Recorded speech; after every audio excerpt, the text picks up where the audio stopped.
Est-ce que vous avez le texte? Yod Gimel. Yod Gimel, exactement, de l'édition classique du Tiferet Israël. Voilà. Colonne de gauche, en bas. Ok. Bien. Alors, je synthétise ce que nous avons vu. La Gemara dans Sanhedrin, que je reprends, ça des têtes à Moudbet. Je n'ai pas le texte. Abraham, c'est le même texte que la semaine dernière. Alors, ça des têtes à Moudbet.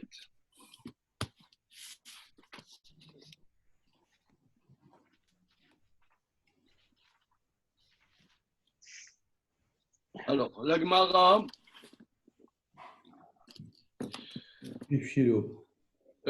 ça des têtes à Moudbet dans Sanhedrin nous dit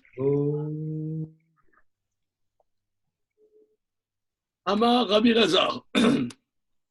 Amar Rabbi Lazar. Kol Adam la mal nivra. Tout homme est créé pour le labeur. Donc, que veut le Maharal avec ce passage?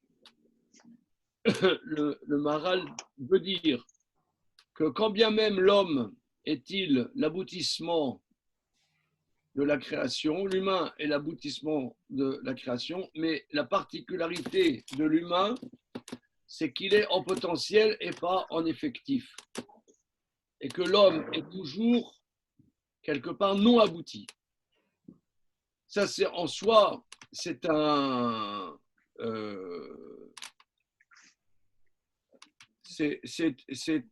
quelque chose d'important parce que dans notre existence, moi, personnellement, ça me pose problème. Ça pose problème. Bonjour, Nicolas. Personnellement, ça pose problème la perception qu'on est toujours déficient, on est toujours un peu, justement, qu'on n'est pas abouti. Ça fait un problème. Et encore un point, je pense, très important dans les relations de couple. Parce que, disons, les gens de notre communauté qui souvent font des études importantes, je prends un exemple, sans aucune acrimonie, bien évidemment. Acrimonie, bon. Par exemple, il y a des gens qui sont experts comptables. Il y en a beaucoup. Ouais. Il n'y a que ça. Alors, moi, je connais un peu des experts comptables. Dans leur travail, il faut que ça soit au millipoil. C'est des comptes, il faut que ça soit au millipoil. Or, comment après peuvent-ils vivre avec des êtres humains qui ne sont pas au millipoil? Et nous ne sommes pas au millipoil, fondamentalement. Ça, c'est un grand, grand problème. Ça veut dire, il y en a, par exemple, nous sommes dans un cursus d'excellence. Voilà. Nous allons faire un cursus universitaire d'excellence. Et après, comment quelqu'un qui a fait un cursus d'excellence, on lui demande d'être excellent, je ne sais pas dans quelle discipline, et plus il est excellent, plus on l'applaudit.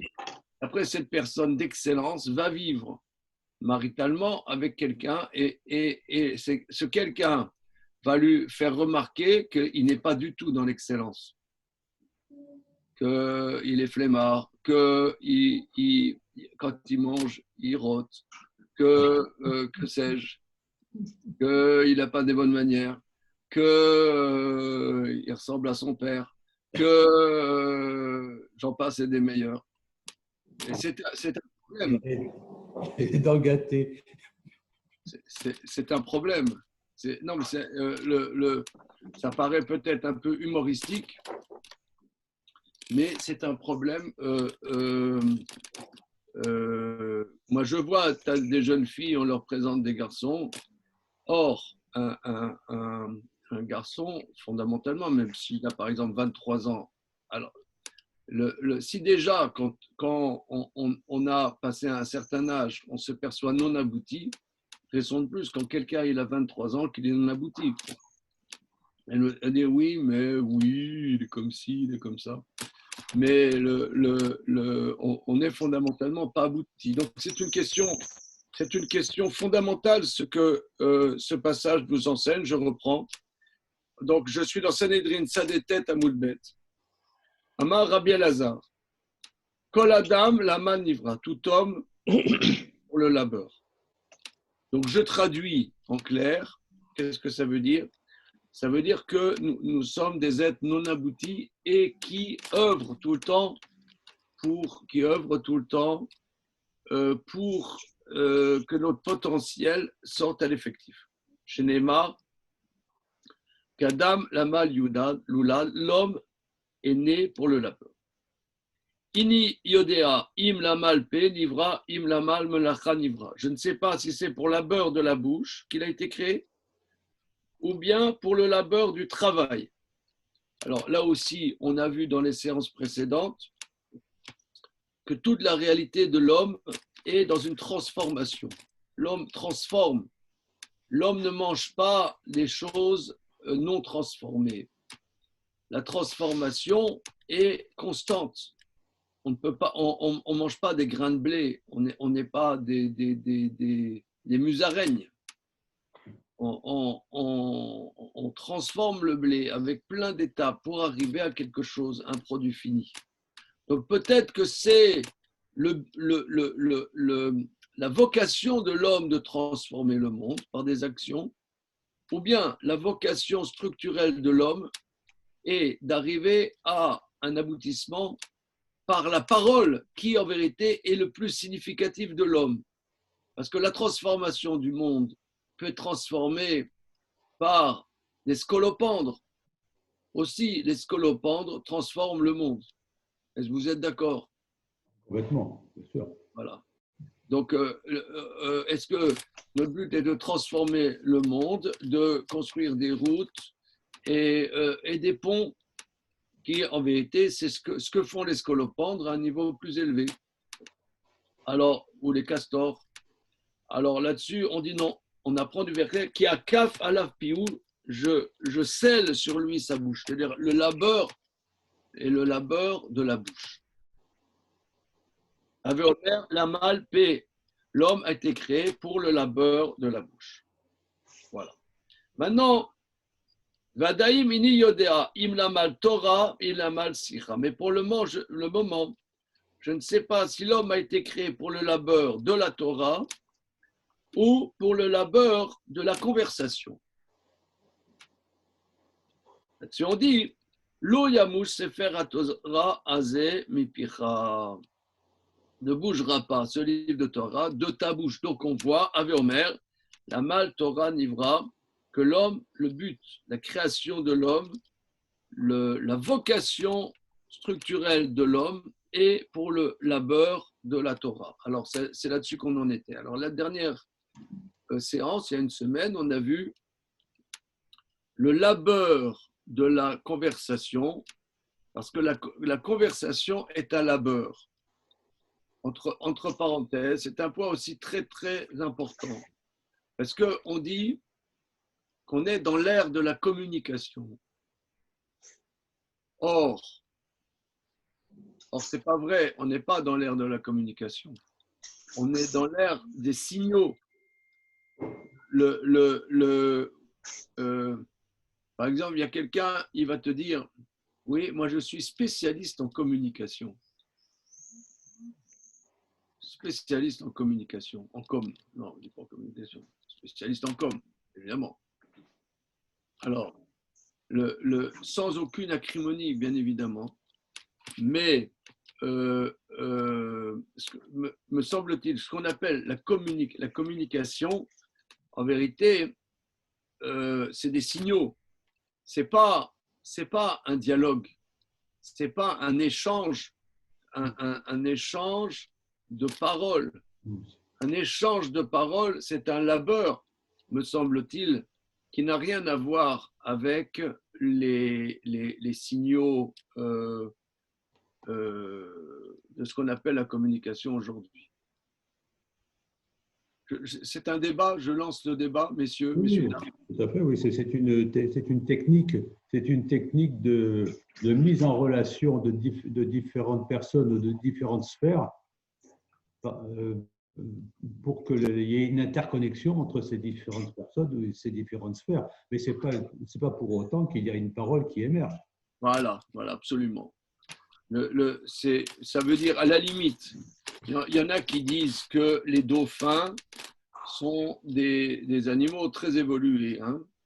Je ne sais pas, moi, je ne sais même pas qu'est-ce que c'est un dauphin, mais il paraît. Hyper marin. Ouais.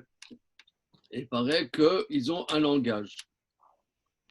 Mais ce langage, c'est des signaux.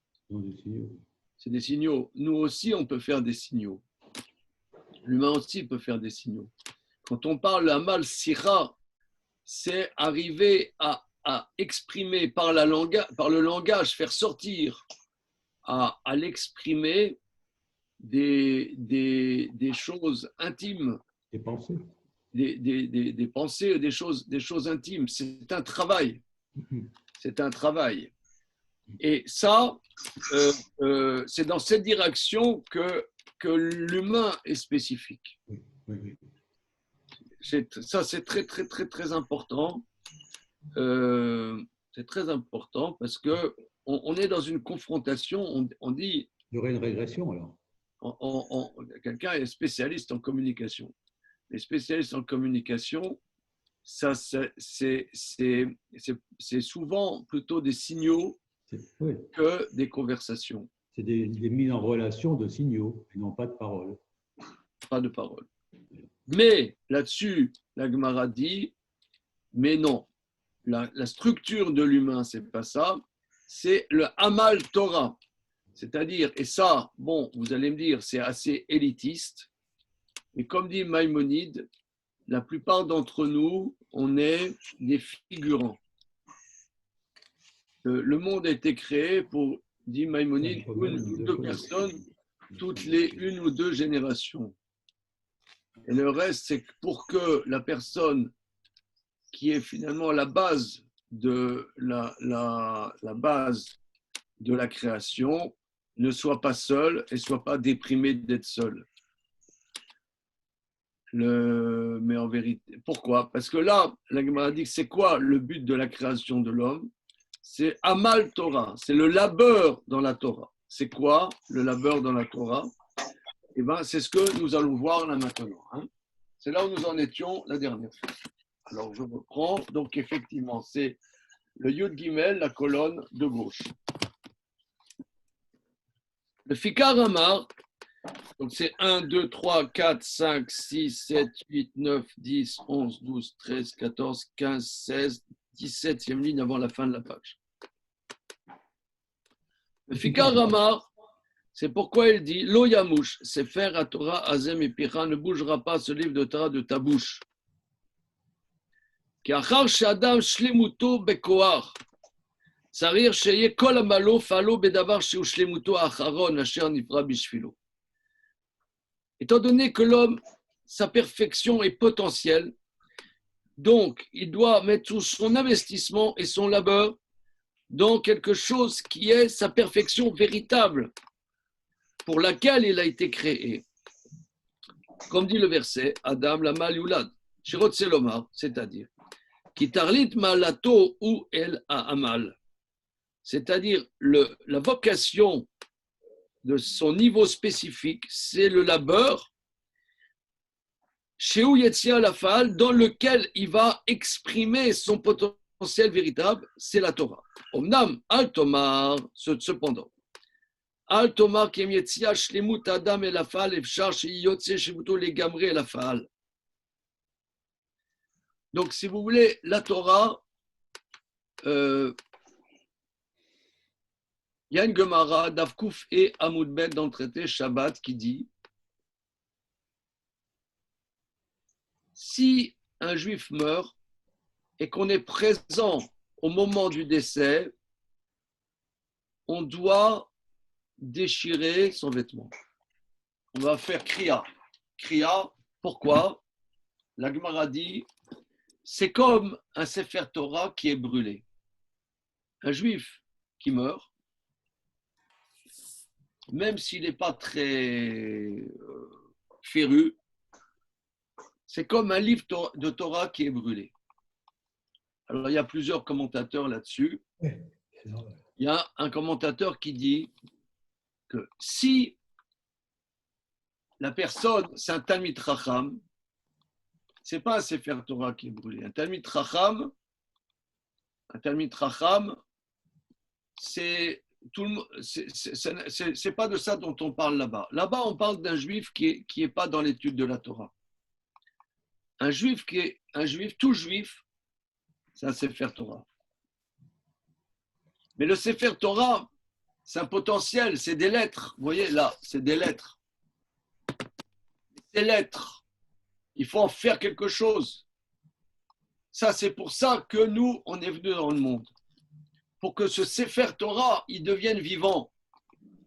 Quand on dit ne bougera pas le Sefer Torah de ta bouche, c'est bizarre. Un Sefer Torah de ma bouche.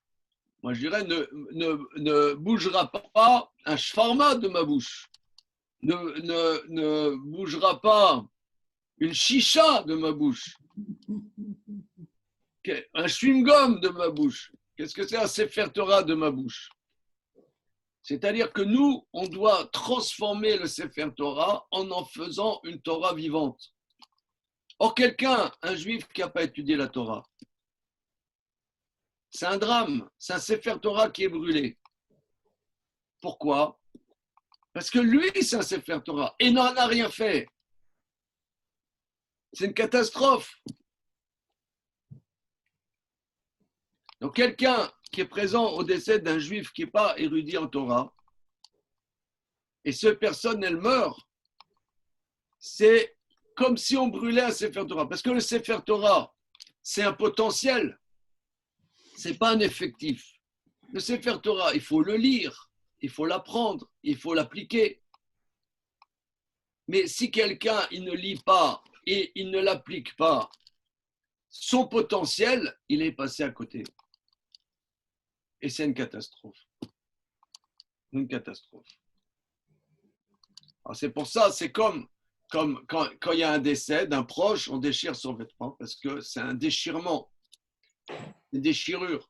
De la même manière, un juif qui n'est pas féru en Torah, qui meurt, c'est une catastrophe. Parce que tant qu'il était vivant, tu pourrais dire il peut se ressaisir, il peut faire quelque chose. Mais là, quand il est mort, il ne l'a pas fait. Basta. C'est une catastrophe. Alors là, c'est ce qu'il dit ici. Que nous, qu'est-ce qu'on a à faire? De prendre le Sefer Torah et de faire chacun. Pas simplement, ah oui, je suis allé sur Internet, j'ai entendu un cours très intéressant de Rav Zizek. Catastrophe. C'est une catastrophe, les mecs. C'est une catastrophe. N'hésitons pas à le dire. C'est un dimanche matin. C'est que vous fassiez des cours, voilà. Ouais. C'est ça le but. C'est pas que moi je fasse cours, c'est que vous fassiez cours. C'est transparent. Non mais. Ouais. Il va négocier, je sens. Il va négocier. Allez. Non. Alors, je ne me permettrai pas de contredire ce que vous dites. Simplement, je pense qu'une personne qui étudie la Torah et qui marche dans la rue, il a déjà une influence sur les gens qui l'entourent, sans forcément enseigner ou sans forcément faire quelque chose. Oui, tu as raison. Ça veut dire Mais oui. Oui, tu as raison. Nous, on est des nazes. On prend quelques cours et après, on vit dans notre vie. Ouais. Mais par contre, on essaye de la vivre quand même. Ouais. Non, c'est bien. Non, c'est bien. Non, c'est tout. Je repars dans ma carapace. Non, c'est bien. Ce que tu dis est juste. Hein. Et c'est pas facile. Ce que tu dis est juste, mais si tu veux, comme disons, les choses sont au niveau du qualitatif et pas du quantitatif. Effectivement, que chacun est confronté à qu'est-ce qu'il va faire de la Torah et comment va-t-il vivre et qu'est-ce qu'il va transformer de cette Torah, qu'est-ce qu'il va faire sortir au potentiel. Mais au niveau stricto sensu, ce que tu dis est juste, Arnaud, hein, c'est complètement juste. Mais au niveau stricto sensu, c'est que nous, chaque juif, on est un Sefer Torah. On est un Sefer Torah. Et qu'on a quelque chose à exprimer de cette Torah, et c'est pour ça qu'on est venu au monde. C'est ce que la Gemara dit ici. Hein. Voilà. Ok. Et et je ne veux pas, si vous voulez, je dis ça sans acrimonie, etc. Mais il y a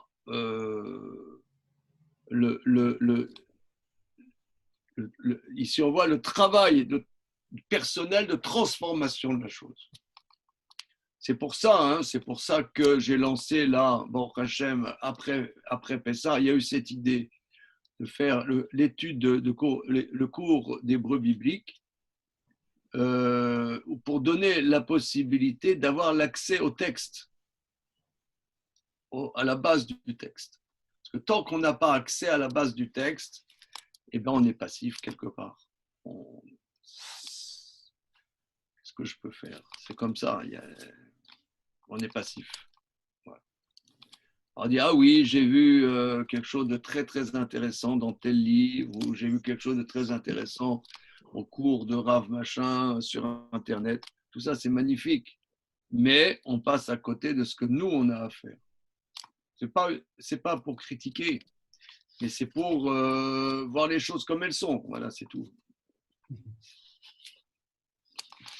Okay. Vous avez raison, mais il faut bien se nourrir quand même, pour savoir la bonne direction. D'accord.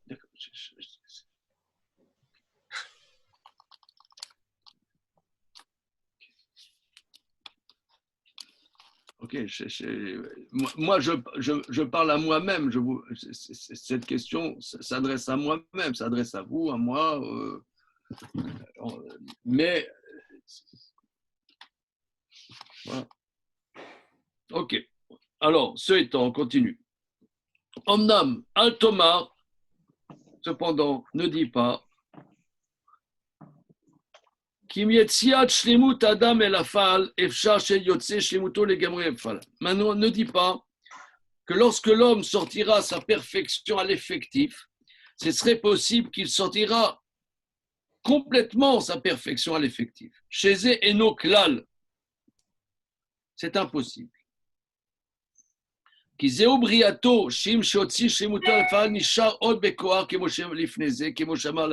Voilà. Là, il dit quelque chose de très important. C'est que nous, tant qu'on est vivant, on est tout le temps en potentiel. Et ne dit pas que finalement, un moment, il arrivera à son effectif. Non, il ne peut pas. Il n'arriverait pas à sa shlemout complète. Pourquoi? Parce que ça, c'est la définition de l'homme. Adam la malioula, tant que l'homme, il est pour le labeur. Qu'Adam nivra la mal. Chez l'oshvita vashlama klal. L'homme n'a pas d'arrêt et d'aboutissement. Im shoyotse la fan nisha ot tamid bekoar. Même si, par exemple, tu as, je ne sais pas, quelqu'un, il a écrit 3 livres sur les lois de Shabbat, avec des innovations que lui a réussi à transformer complètement et aboutir à un résultat. Ça, c'est un moment T. T plus 1, comme on dit, ton labeur, remets-le tout le temps sur le... Il y a une phrase en bon français. Oui, c'est vrai. Il y a une phrase en bon français, remets ton truc sur le... Ton ouvrage. Ton ouvrage. Bonjour, Michael. Ça va, toi, Isaac? Comment on dit? Bon, il y a des gens cultivés là parmi nous. Remets sur le métier à tisser. Il y a une expression, oui. Je ne sais plus. Enfin voilà, donc on doit reprendre tout le temps son labeur, même si quelqu'un, vous voyez par exemple, prenons un exemple dans un domaine. Vous avez par exemple des grands créateurs. Vous avez, je ne sais pas, Picasso. Il avait 20 ans, 22 ans. Il a fait la période bleue, la période rose. Il aurait pu s'arrêter là. Il a fait ça. 20 fois sur le métier, remettez votre C'est ça. moral. Voilà. Alors là, 20 fois sur le métier, Remettez. remettez votre. Magnifique. Oh. Merci. Merci Google, dit Madame Langlois. Voilà. Oui. Google forever. Voilà. Alors, 20 fois sur le métier, remettez votre ouvrage. Et bien, c'est ça le sujet. Maintenant, par exemple, quelqu'un il est arrivé à quelque chose, une création spécifique, originale, comme la période bleue, la période rose de Picasso. Et bien après, il s'est régénéré encore autre chose. Encore après, régénérer encore autre chose. Régénérer encore autre chose. C'est une parabole de notre existence. Même si, dit le Maharal, qui Adam nivra lamak shelo shvita shlama klal, ve'im shu yotze lafa'al, même si il est arrivé ponctuellement à un aboutissement, nishar otamid bekor, il est toujours en potentiel. C'est pour ça que dans notre tradition, bien évidemment, il y a un âge où les forces déclinent, les formes physiques déclinent. Mais dans notre tradition, il n'y a pas ce qu'on appelle la retraite. La retraite à point. Il n'y a pas. Ni à point, ni retraite. C'est toujours le labeur. Shimayan imsa shlimuto befaal. Car si sa perfection serait arrivée en effectif, loya nikrase amal, ça ne s'appellerait pas amal. Kilachon amal bal davar shelo anacha. Le amal, c'est quelque chose qui n'a pas de repos. Velo yavo el tarlit anacha, et ne reviendra pas au fin mot du repos. Vechen adam kolzman yoto mechubar im hachomer. Car l'homme, tant qu'il est lié à la matérialité, et non beshlemut, pas befa'al, il n'est pas dans la perfection effective. On passe à la page d'après. Ad asher unfad minachomer. Que lorsque la dimension d'intellect se sépare de la matérialité, alors il est dans l'effectif, dans le langage aristotélicien, c'est-à-dire dans l'intellect agent et pas l'intellect en potentiel. Le Midrash dit Gama nefesh lotemale. Le verset dans l'Ecclésiaste dit aussi l'âme ne se remplit pas. Le fi shanefesh yodaat. Shekol asher tiga leatzma tiga, le fika ena sevea mitzvot umasim tovim. Parce que l'âme sait que tout son investissement est pour elle-même. L'investissement de l'âme est pour elle-même. C'est pour ça, ena seva mitzvot umasim tovim, l'âme n'est jamais rassasiée d'accomplir des mitzvot et des actes positifs. Amar Rabbi Levi, Machal ironi, Shasa Nasui Bat Melachim. Afalpi Shemachila Kol Madane Meler Eno Yotse Chovato. Lema Shei Bat Melachim. Car Kolma Shifol Adam Im Nafsho Eno Yotse Yede Chovato. Lema Shei Melemal. Rabbi Levi dit, ça ressemble à un villageois. Ironie, dans notre, comment dire, dans notre tradition, il faut savoir que la Gemara, le Midrash, a été rédigé il y a 2000 ans environ. Donc la société était complètement différente d'aujourd'hui. La société est complètement différente. Et ce qu'on appelait Ir à l'époque, tu avais le hameau, qu'on appelle Kfar. Ir, on pourrait dire, le village. Et le Krar, c'est la ville. Mais Ir, c'est plutôt le village. Voilà. Tu as un villageois qui est marié à la fille du roi. Bien qu'il lui donne à manger à sa femme, qui est la fille du roi, tous les délices royaux, il ne sera jamais quitte de ce qu'il a à faire. Pourquoi? Parce que c'est une fille de roi. Et la fille de roi, elle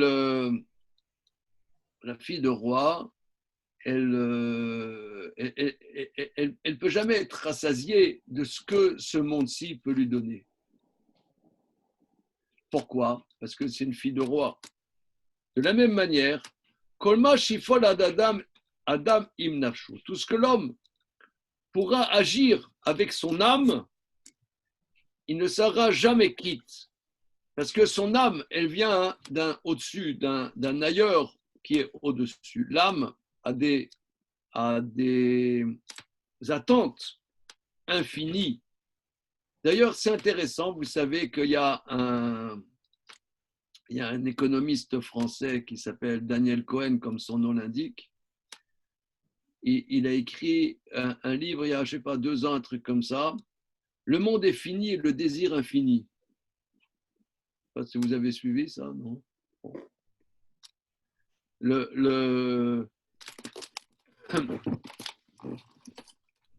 Comment dire? Reprenons ce que dit Rabbi Lévi. Nous, on vient dans le monde, ce qui est dans ce 3e chapitre du Tiferet Israël, on vient dans ce monde pour donner du matériau à cette âme intellectuelle et infinie qui est en nous.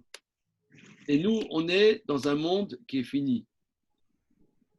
On est dans un monde qui est fini. Alors, comment les choses peuvent avoir un sens, une structure? Eh bien, c'est par la Torah et les mitzvot qui sont à l'intérieur de ce monde fini. Les mitzvot, ce sont des actes à l'intérieur de ce monde fini. Tout ce qu'on peut faire à travers ce monde qui apporte à notre âme, eh bien, ça ne sera jamais rassasié. On est toujours dans une dimension d'accomplissement constant parce que ce monde est fini et l'âme, elle est infinie parce qu'elle vient d'en haut. C'est ce que le Midrash dit. Entre parenthèses, ça c'est bien évidemment très très profond. Toujours, je me suis demandé, nous, on est disons, des immigrés. On est des immigrés ou des fils d'émigrés, petits-fils d'émigrés. Moi, ça m'a toujours impressionné. Par exemple, beaucoup de nos parents ou grands-parents vivaient dans des endroits très, très miséreux. Très, très, très miséreux. Et en arrivant en France, par exemple, presque tout de suite, eux ou leurs enfants, souvent c'est leurs enfants, ils ont eu des prétentions dans la société, presque dans la haute société. Mais comment ça se fait?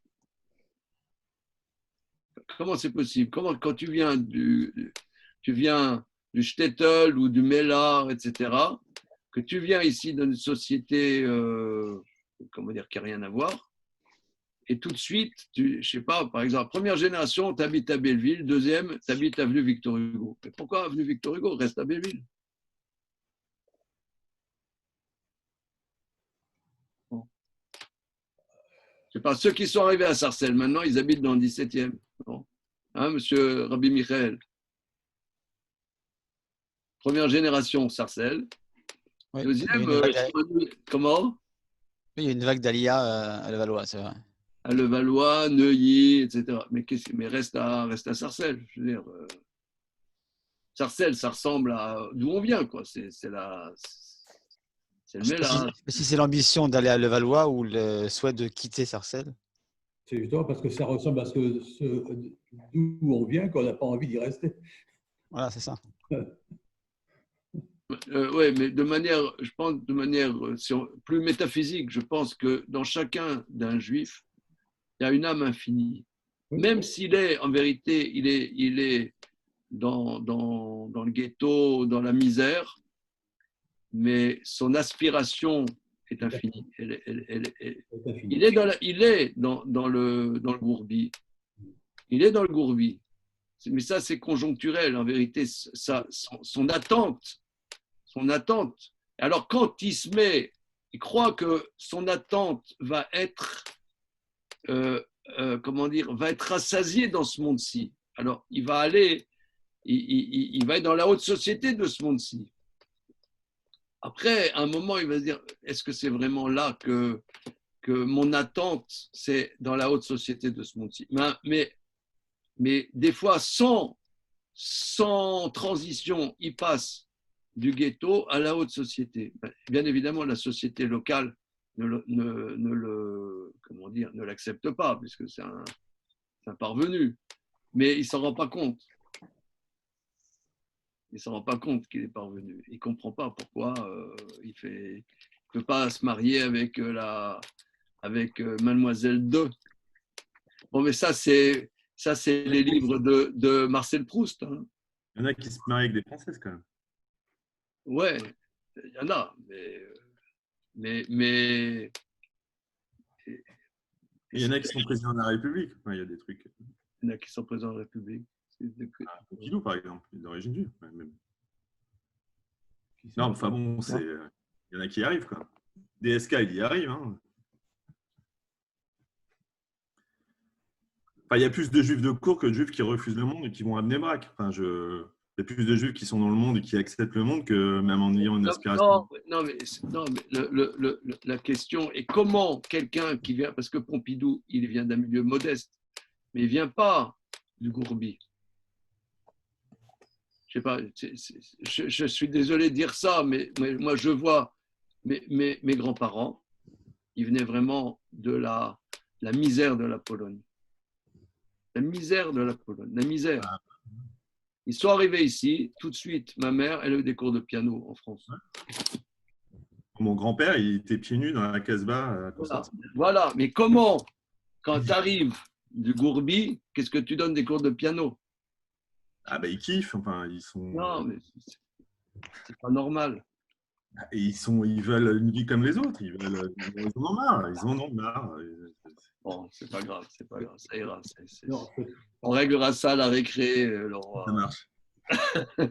C'est pas grave. Mais bon, enfin, passons. Mais en tout cas,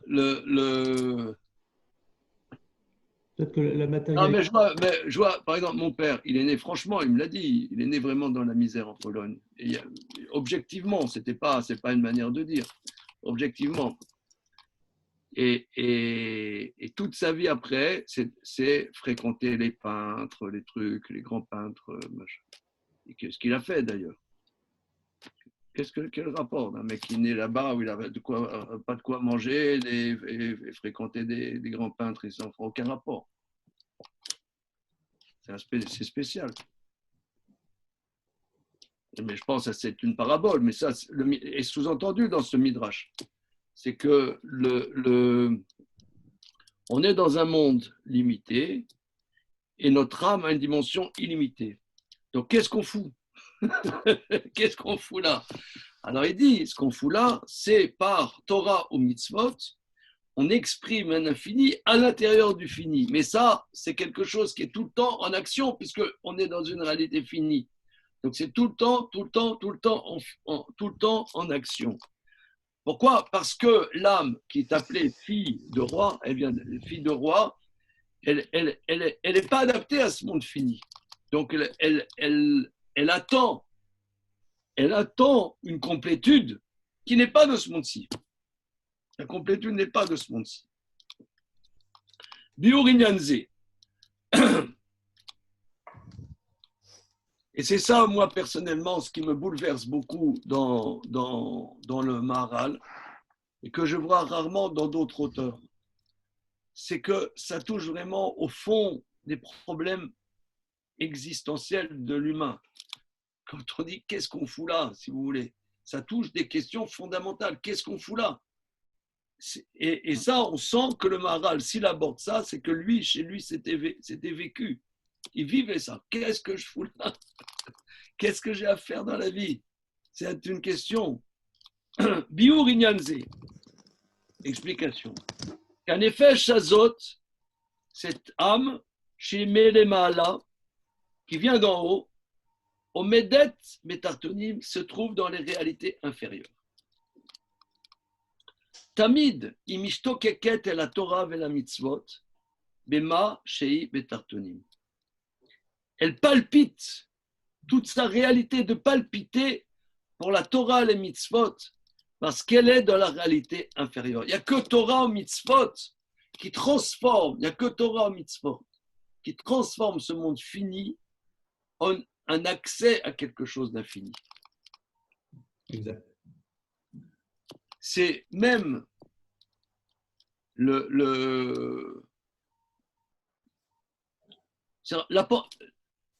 quelqu'un, par exemple, qui va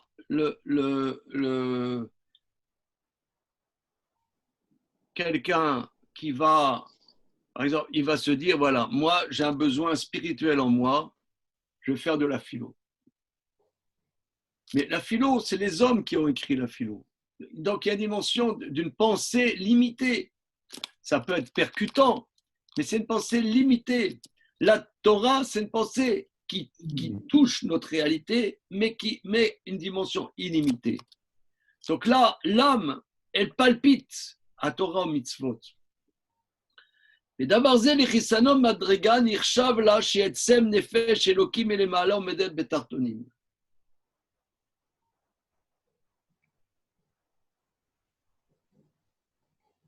Et par la déficience du niveau de ce monde, et considérer l'âme une essence d'une âme divine qui vient d'en haut, qui se trouve dans les réalités d'en bas. Et kol davar shu chaser mishtokek el hashlama. Tout ce qui est manquant palpite vers ce qui va la compléter. La Torah va mitzvot em hashlama el hanefesh. Il n'y a que la Torah et les mitzvot qui correspondent à l'âme infinie. C'est pour ça l'âme palpite à la Torah et les mitzvot pour sortir à son effectif et arriver à une complétude. Omnam, l'otisva mitzvot ou masim tovim, mais elle ne sera jamais rassasiée de mitzvot ou masim tovim, bema sheomedet betartonim beguf adam. Tant que l'âme est dans la réalité inférieure, elle ne sera jamais rassasiée, jamais aboutie. Le karena mushlemet betartonim beguf achomari. C'est pour ça, tant qu'elle est dans la réalité inférieure, dans le corps matériel, elle n'est jamais parfaite. Kivan shena mushlemet, étant donné qu'elle n'est pas parfaite, ena sevea mitzvot ou masim tovim, elle n'est pas rassasiée de mitzvot ou masim tovim, rakim ishtokeket tamid, liota mushlemet legamre, mais elle palpite d'arriver à son aboutissement. Vena mushlemet, mais elle ne l'est jamais. Ad shetavo el ataklit, jusqu'à ce qu'elle arrive à son but, bema shietzem elokim melemala, parce qu'elle est une essence divine d'en haut. Les shum dameota el bat meler, chez Nisel l'ironie. Donc l'âme ressemble, donc l'âme dans le corps, ressemble à fille d'un roi mariée à un villageois. Même s'il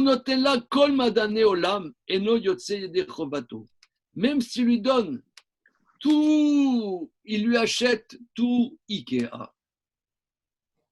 Voilà. Qu'est-ce qu'il y a, ma chérie? Qu'est-ce que je peux faire pour toi? Je t'achète tout Ikea. Non, ça ne me suffit pas. Alors, qu'est-ce que je vais faire? Alors, elle est tout le temps en manque. Kasher notella sauf i imaroni, sheno zivug shela. Parce que finalement, elle est mariée avec un villageois et c'est pas le compagnon qu'il lui faut. C'est ça, ça marche pas. Le quart. Donc ici, si vous voulez, ce passage, me semble-t-il, il est absolument central parce qu'il thématise la névrose juive. Parce que le juif est névrosé ou névrosé juif. Ouais, vous voyez, moi, je connais pas les films de Woody Allen. Je connais pas. Non, vraiment, je connais pas. On m'a dit que il a thématisé la névrose juive. Mais bon, je ne sais pas exactement. Je ne connais pas. Franchement, il y a des choses que je connais un peu, mais moi, je ne connais pas bien. Mais en tout cas, le juif est névrosé. C'est-à-dire, vous savez qu'est-ce que c'est la différence entre un psychotique et un névrosé, Antoine? Faut pas dire de bêtises, mais le psychotique a une dimension plus de l'imagination, non? Non, mais de manière humoristique. Hein, Ah. Alors, moi, j'ai vu une définition qui est pas mal.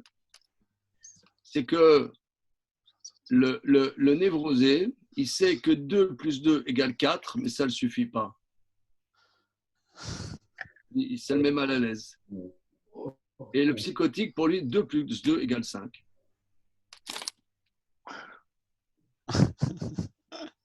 Donc, plus 2 égale 5. Ça va. Voilà.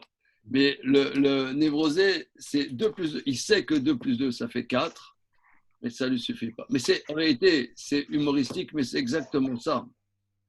Que ici, le Maharal, et c'est au risque de me répéter, moi, je ne connais pas un auteur, il y en a peut-être, hein, mais qui arrive à donner des lettres de noblesse à la névrose. Non, parce que quelqu'un est névrosé, tu vas dire, mon pauvre chou, ouais, fais un effort, prends sur toi, finalement, tu devrais, avec l'expérience, assumer certaines choses dans l'existence. Dis non, non, non, non, non, on est à côté de nos pompes. Et si tu crois que tu vas arriver à ne pas être à côté de tes pompes, là, tu te trompes. C'est structurel d'être à côté de nos pompes. Non, ça c'est nouveau. J'ai cassé le moral à Philippe. Ouais. Non, mais là, ça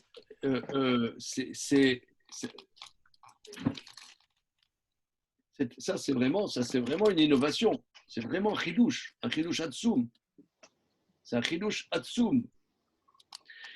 Il dit, je reprends, sauf, imironi, sheno zivuk shela, finalement, l'âme du juif est avec un villageois qui n'est pas son couple. C'est un mauvais chidour. On est dans un mauvais chidour. Dieu nous a mis dans un mauvais chidour. Ou alors c'est paradoxal.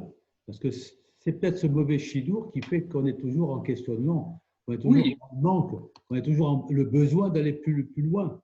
Voilà. Si on était avec le couple, le partenaire parfait, il n'y aurait plus rien, ça ne bougerait plus. C'est pour ça. Ouais, c'est pour ça, si vous voulez, que dans notre tradition, il y a des traditions où les gens, ce qu'ils appellent les gens de spiritualité. Les gens de spiritualité, ils font des jeûnes, ils ne se marient pas, ils font vœu de pauvreté, etc. Or nous, un juif, il se marie, il a des enfants, il doit, comme Antoine Lévy a soulevé tout à l'heure, si on a une famille, il faut assumer financièrement cette famille. Et la Torah te demande d'assumer financièrement. Et d'un autre côté, on te dit, OK, tu as une seule chose à faire dans la vie, c'est de concrétiser le Sefer Torah qui est en toi. Alors, comment je fais? Tu ne peux pas. Tu n'auras pas de solution. Voilà, il n'y a pas une solution. Tu dois être en Recherche de solutions. labeur, en équilibre instable, constant par rapport à tout ça. Voilà. Ça, c'est là, c'est extraordinaire. On dirait que c'est toute notre vie est dans ce chapitre-là. Toute notre problématique de vie est dans ce chapitre. Éloge de la névrose. Voilà. Éloge de la névrose. Voilà. Éloge de la névrose. C'est... Hors névrose, point de salut. On y va. C'est pas ainsi avec le temple? Comment? Non. Que dis-tu? Quand il y avait Israël et on avait construit le temple et on était tous en... Alors peut-être que c'est encore plus On fort. n'était pas en inadéquation avec le monde. Peut-être que l'inadéquation était encore plus forte. Peut-être. Ah ouais. Peut-être. D'accord. Alors, le cas l'oyachol la sot que fit à Raoula. Donc, il ne peut pas lui faire ce qui lui revient chez Bat Meller. C'est la fille d'un roi. Shalkol panim imitra berel orni parce que cette fille de roi est mariée avec un villageois.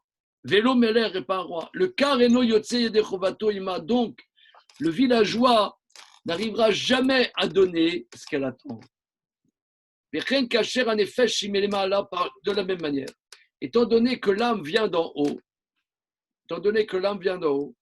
Af qui a mitzvot va Torah emietzia là et la shlemut. Bien que les mitzvot et la Torah et la sortie vers la concrétisation, Mikol makom bema sheomedet betartonim beguf adam, par le fait que l'âme se trouve dans les réalités d'en bas, dans le corps de l'homme, v'yetzem nivdal min ha'elyonim, et que c'est une essence séparée des réalités supérieures, l'autre ekabel ashlama et ne trouve pas de perfection dans la réalité d'en bas.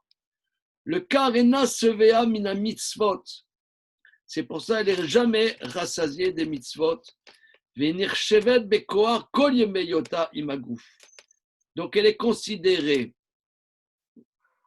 dans le potentiel tant qu'elle est avec le corps. Zema chez Ratsinu Levaer, c'est ce que nous avons voulu expliquer. Et d'avarze mechayev Torah minashamaim.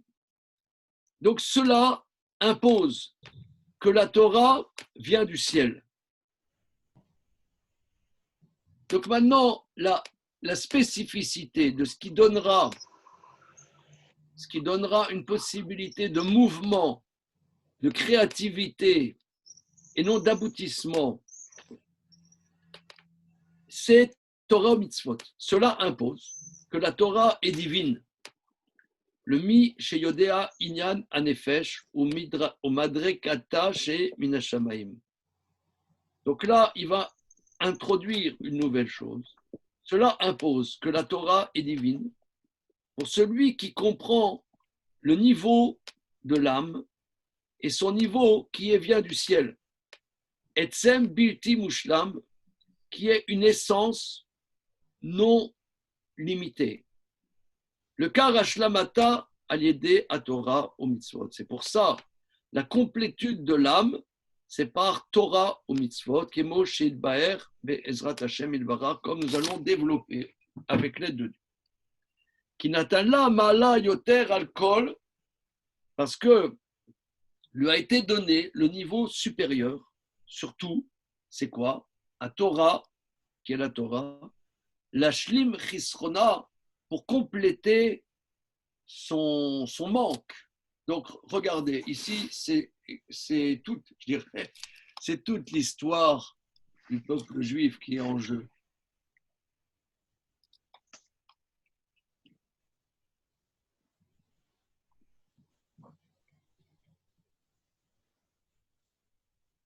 Vous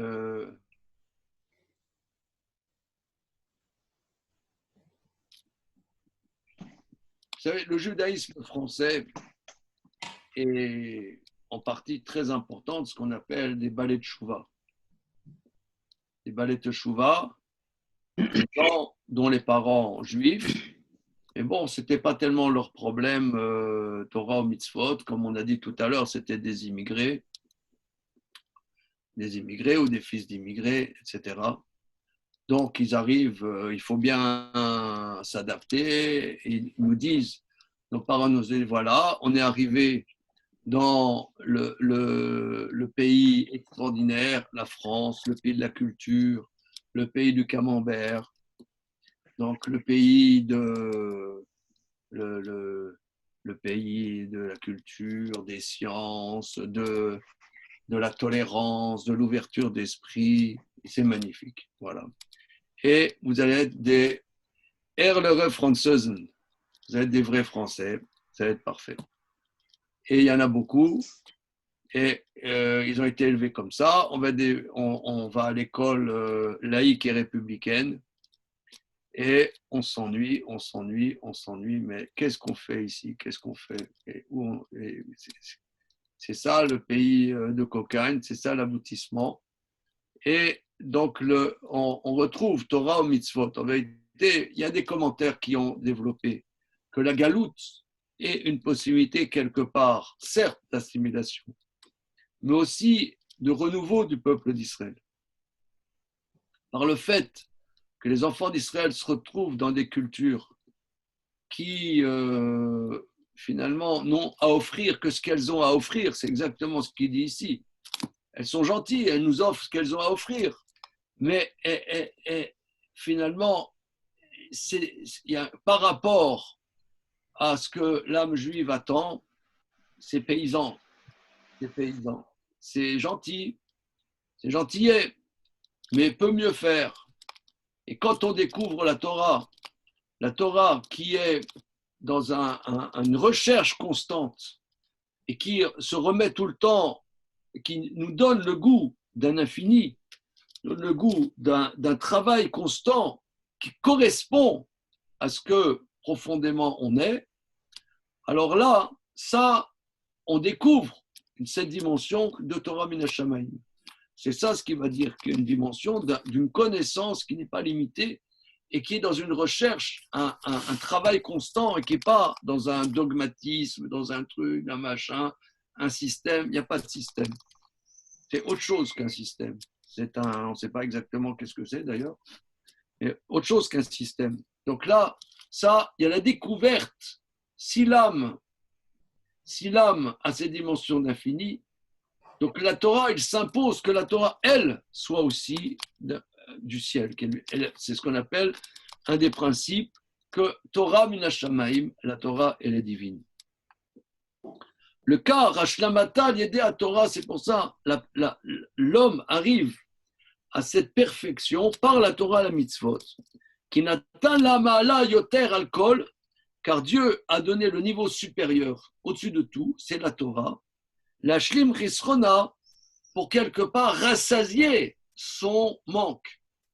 Bavur shanefesh mishtokeket tamid el ashlama, car l'âme palpite toujours vers la ashlama, mipne shomedet betartonim, parce que l'âme se trouve dans les réalités inférieures.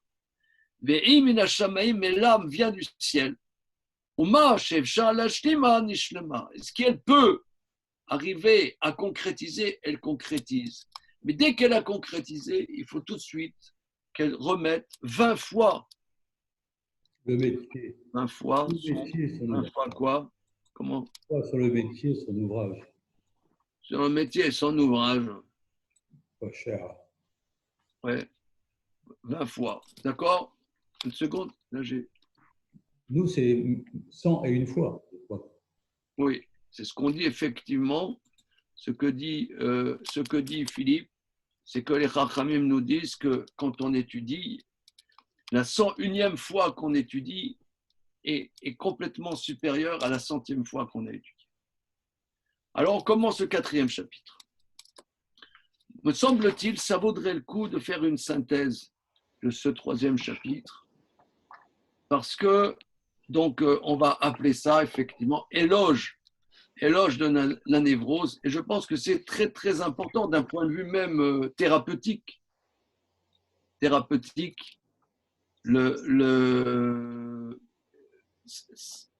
il y a des gens qui sont un peu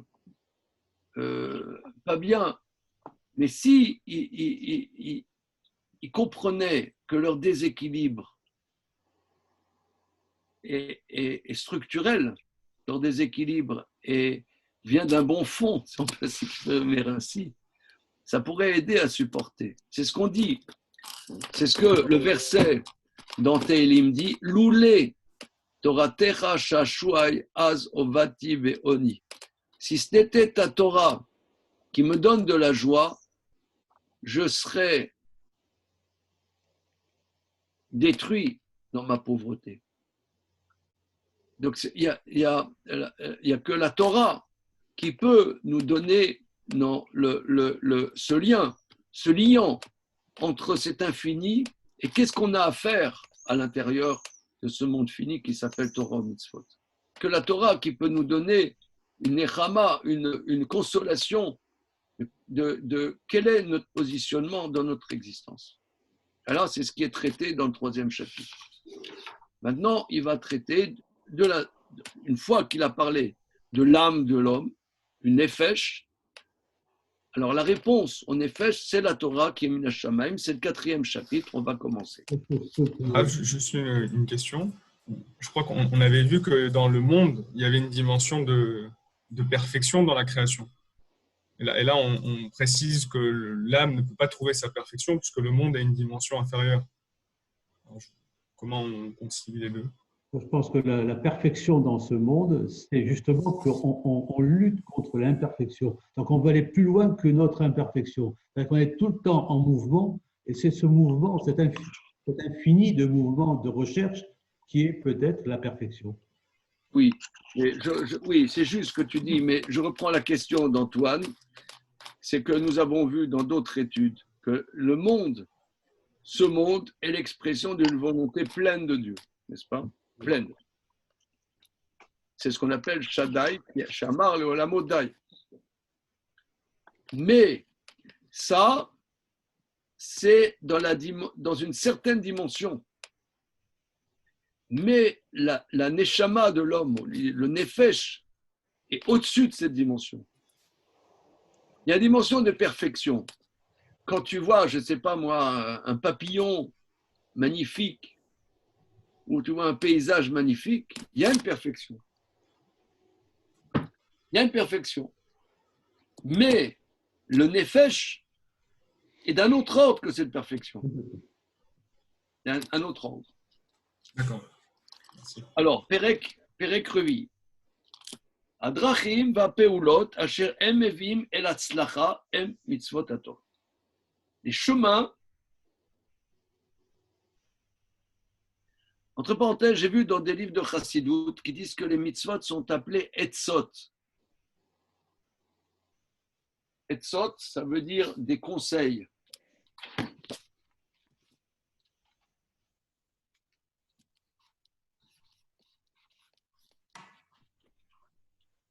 Par exemple, il y a un livre de Rav Narman de Bratslav qui s'appelle L'Ikouté Etzot. Des recueils de conseils. C'est des conseils, quoi faire? Quoi faire, monsieur? Quoi faire, madame? Qu'est-ce que je fais? Qu'est-ce que je fais? Dans quelle direction aller? Ça, c'est les mitzvot. Bien évidemment, le sens de mitzvot a beaucoup de sens, mais un des sens, c'est etza, c'est conseil. Adrachim va peulot, asher emeviim el hatzlacha, et mitzvot haTorah. Les chemins et les actions qui amènent à la réussite sont les mitzvot de la Torah. Chez Bezulatam ayanisha bekoar kemoshil baer od. Car si ce n'était Torah aux mitzvot, les mitzvot, l'homme resterait toujours en potentiel. Ve'em kemo achevel shema'alim et adam mebor atartiot ou aolam hashafel et olam haelyon leoshiv oto im ameler Hashem tzevakot aïn be'aïn kemo shel be'er inyanze. Les mitzvot sont comme une corde qui fait monter l'homme d'un puits profond, qui fait monter, qui est le monde d'ici-bas, vers le monde supérieur, pour l'asseoir avec le roi Hachem Tsevakot, face à face.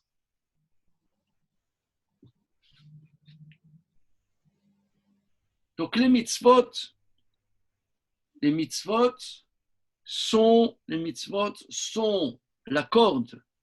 Nous, on est dans ce monde-ci, un monde comme si on était dans un puits, on est englouti dans un puits profond. Et les mitzvot, elles nous font monter comme une corde. Accroche-toi à la corde, vas-y, accroche-toi à la corde, on va tirer. Et ça te fait tirer pour arriver à être assis à côté du roi Hachem, face à face. D'ailleurs, on avait dit dans une étude précédente que le tétragramme se trouvait dans, le tétragramme se trouvait dans le mot mitzvah, n'est-ce pas? On est d'accord? Antoine, au tableau. Le tétragramme dans le mot mitzvah. Ouais. Alors là, mauvais élève pour ce point-là. Oui, Michael, tu te souviens? Oui, avec le Hatbash. Hatbash, Razak. Un petit clapping du matin. Paf.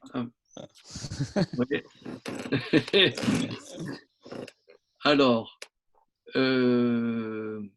comment? Parce que même Etzadeh, c'est en Hatbash, c'est-à-dire de manière inversée, le Yud, c'est la dernière lettre. Mais si tu commences à partir de la fin, la 10e lettre à partir de la fin, c'est le même.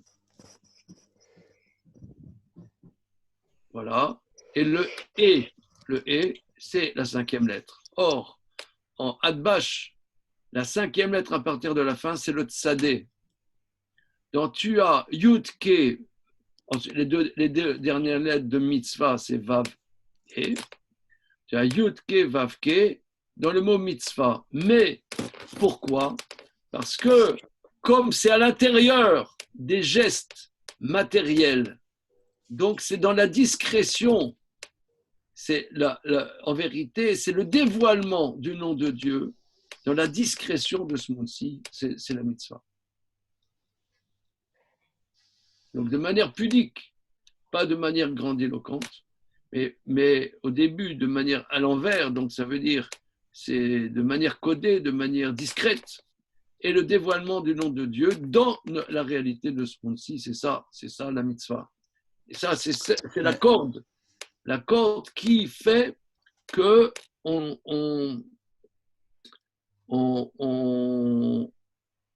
se dévoile à travers de ce monde-ci la possibilité d'être en face d'Hachem, assis à côté d'Hachem, face à face. Alors, Isaac, là, juste. Oui.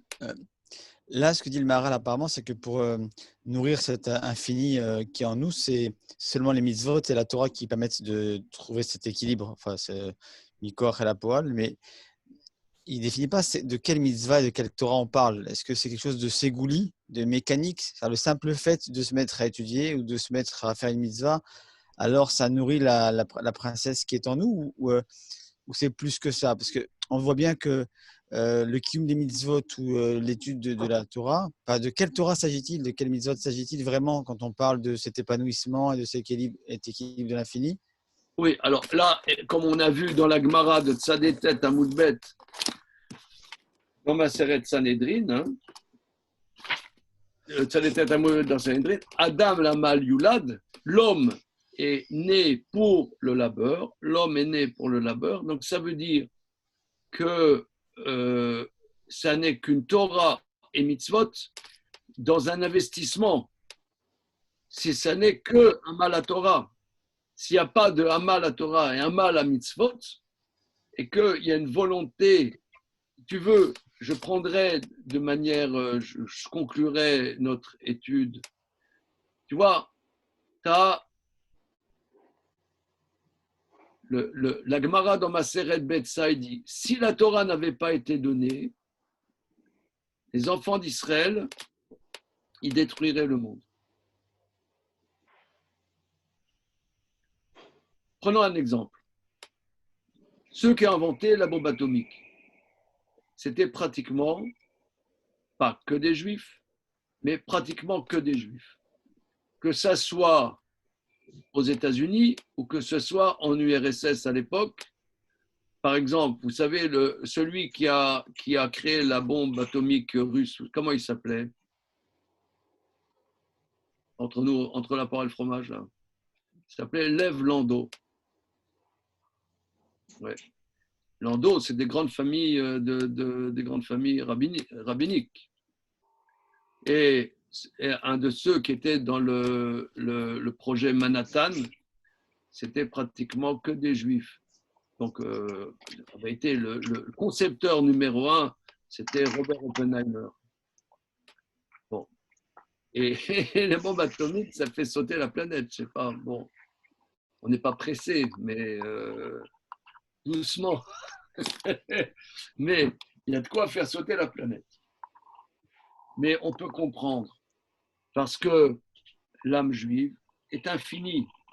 Si l'âme juive, tu la mets dans la recherche de ce monde-ci, ça veut dire quelqu'un, bon, comme beaucoup d'entre nous, ils vendent rue de Turenne des costumes. Bon, mais tu vois, même les juifs, les vendeurs de schmattes, moi j'ai beaucoup connu des vendeurs de schmattes, parce que toute ma famille, pratiquement, c'était des vendeurs de schmattes. Mais les vendeurs de schmattes, souvent, ils font autre chose à côté. Par exemple, souvent, ils ont milité politiquement, ils ont voulu transformer la société, etc. Que sais-je. Donc, transformer la société. Pourquoi tu veux transformer la société? Elle est bien, la société. Non, on veut autre chose. On veut parce que l'âme, elle n'est pas rassasiée dans ce monde-ci. Et quelque part, si elle investit dans la recherche de ce monde-ci, mais dans la recherche investie, donc là, l'investissement de l'âme, qui est le hamal, l'investissement, s'il est dans des choses de ce monde-ci, ou la connaissance de ce monde-ci, il va chercher l'illimité dans ce qui est limité. L'illimité dans ce qui est limité, il risque de casser les choses. Mais dans quoi cet investissement et cette recherche peut se construire et arriver à une ashnama, ça c'est Torah ou mitzvot. Donc ta question, Michael, qui est très importante, ça n'est qu'une Torah qui est béhamal. Mais c'est une Torah qui n'est pas béhamal, ça ne construit pas. Ça ne construit pas. Ça, c'est comment dire, au contraire, même ça endort. Au contraire de construire. Oui. OK? Ouais. Bien. Ça vaudrait le coup de rédiger sur le 3e chapitre. Hein? On va faire ça un moment ou un autre. Allez, Razak. on passe nous au cours de Gemara. C'est parti.